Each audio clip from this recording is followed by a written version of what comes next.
Selamat siang, perkenalkan nama saya Edi Sukrianto Nalsona, NIM 2205041145.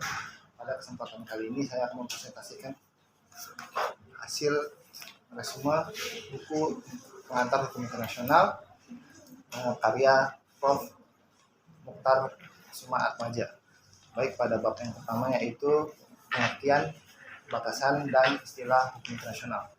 Hukum internasional ialah keseluruhan kaidah dan asas yang mengatur hubungan dan persoalan yang melintasi batas negara antara satu, negara dengan negara, dua, negara dengan subjek hukum bukan negara, atau subjek hukum bukan negara satu sama lain. Selanjutnya itu sejarah hukum internasional dan perkembangannya. Di saat titik awal negara-negara modern nasional mulai dengan mulainya menandatangani perjanjian perdamaian Westphalia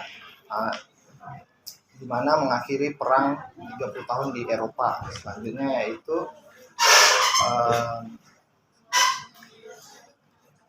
hubungan antara hukum internasional dengan hukum nasional.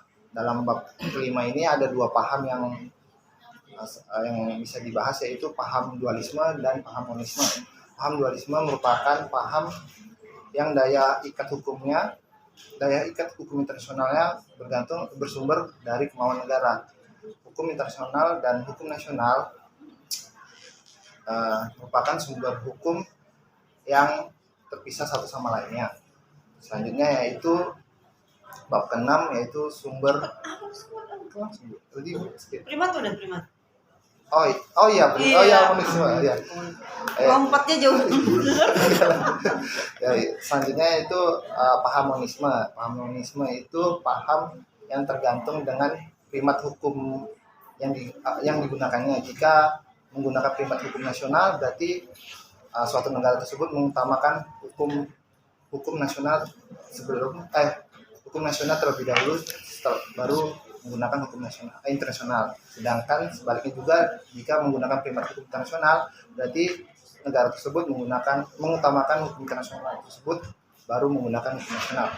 Baik, selanjutnya itu bab ke-6 itu subjek hukum internasional. Subjek hukum internasional itu ada 6, yaitu 1, negara, 2, tata suci Vatikan, yang ketiga itu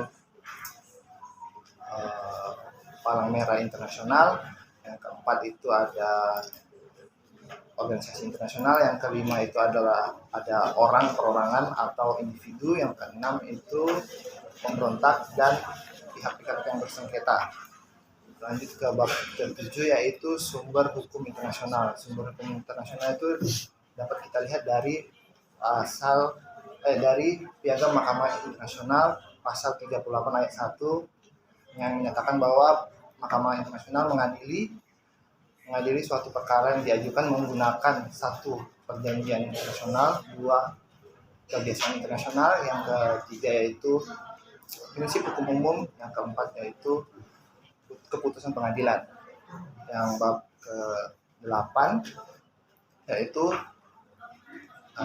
wilayah negara dalam hukum internasional.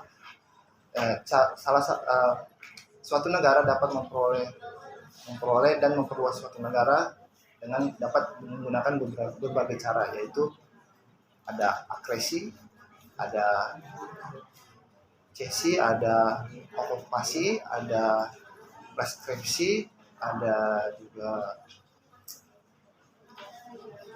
aneksasi, dan perolehan wilayah negara baru. Mungkin sekian dari presentasi saya mengenai hasil resume buku pengantar hukum internasional karya Prof. Mukhtar Kusuma Atmaja. Sekian dan terima kasih.